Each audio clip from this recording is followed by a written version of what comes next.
video went tripping with the Smiths, our AC went out. And that's what this video is all about. It was hot. So, it was at 1 o'clock in the morning on Saturday night. Our AC went out. And so the symptoms that we were having was that our bedroom AC started cycling for about 2 seconds and then turning off, and then cycle for about 2 seconds and turn off. And so the dog. Like, you're not paying attention to me. Get down. Down, So we started messing around with the thermostat, trying to get it resetting the breakers and all that stuff, and we ended up, not only did our bedroom AC go out, but all the ACs in the house went out. I don't think it was a result of what we were doing, especially after we troubleshot it and figured it out the next day.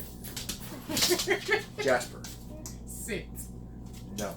Sit. So we spent the night without AC the rest of the night. Fortunately, our RV is fairly well insulated, and we it only went up about 10 degrees. So we went from 67, 68 degrees to 75 or 76 degrees, but it was still kind of annoying. Yeah. And we got up the next morning and we started troubleshooting, and some people online in some owners groups suggested a couple fixes, and we went on to investigate that, and we actually fixed it. It started getting, I don't know what I'll say. It started getting warm. It was frustrating. Spent a lot of time on the roof. Went to an RV parts store, bought a new thermostat. That didn't fix it, and eventually we broke down and had to take the AC unit's covers off and get into the ductwork that was below it, where the data cables for the thermostat were, and the connections at each AC unit needed to be cleaned. They had green corrosion on them. All it is really, and you'll see in the video here in a little bit, is that there's a telephone line, kind of. It's a different data configuration, but it looks like a telephone line. And at each AC unit, there's a plug to extend the lines, and that plug is not protected whatsoever. Obviously got some humidity in it, and built up some corrosion on the plug and the cable. So clean those up, put some dielectric grease in them, plug them back in, and fortunately everything works now. In fact, we've got cold AC right now. What you got? Alright, so y'all, I wasn't out there, so did you shoot I did shoot some video. So Stay tuned. Stay tuned. You'll see what we're talking about. It must be nice to sit inside in the cool while your husband is on the roof and it's 90 Actually, degrees it wasn't outside. that cool because we didn't have air. So excuse you. We're in Alabama right now, and it was 90 some degrees the next day. So it was get the AC fixed or go buy a portable AC unit. Yeah. There was no going without AC. So in the video, the next, almost as stories like Instagram stories, but down the video way, just going to enter in some his footage of putting together the fixing the AC. Yeah, it's That's my contribution. Showing you what we did to fix it, showing you where we found the stuff that Contribution. That's the word I was looking for, y'all. So, one thing we wanted to mention is that in this kind of case, you either really need to be handy and able to figure stuff out and use Google and YouTube and the internet and fix your own stuff, or you need to be rich and able to pay a repairman to come out at the drop of a dime, which we're in the sticks in Alabama. Yeah. And getting a repairman out here is not likely on the weekend, and you're going to pay a premium fee to get them out here. This fix, at the end of the day, cost us $10 in supplies to clean it and put dielectric grease in there.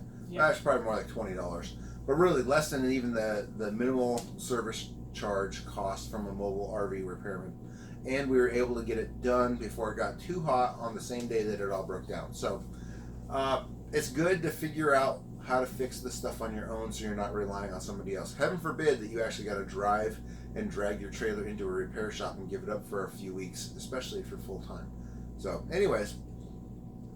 That's it. With, you don't got anything else to add? No, stay tuned and we'll show you the kind of where to find the wires and what to clean. All right, y'all. Thank you. We'll say, well, y'all ain't watched the rest of it, but when you're done watching the rest of it, make sure you give us a thumbs up. Like the video, subscribe to the channel if you have not. If this is your first time joining us. Make sure you subscribe and leave us any questions or comments in the comment box down here on the YouTubes. All right, thank you much. Alrighty, excuse the wind, it'll probably be a little bit noisy, but it's blustery and I want to get this done. So you see here my AC unit exposed, and if you were to look up the rest of the way, you'll see that all 3 AC units are exposed and taken apart. Why?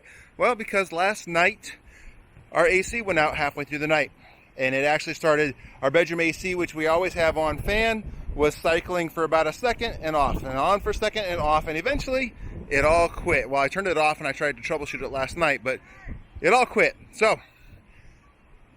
the error that was on our thermostat was E1, which is no communications.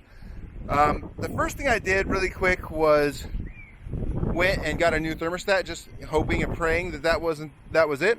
And then I got on the DRV forums, DRV Facebook groups, and they talked about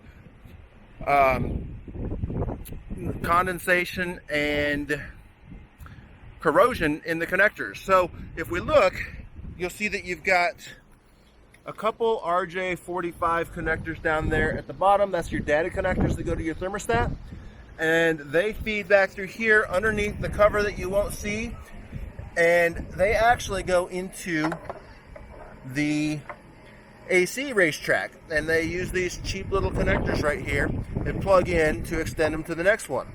And you see that they've got 2 of them on AC1 and AC2, which is living room and bedroom. And then in the back one, they've got one line that just ends and terminates in AC3 because it doesn't have to keep going.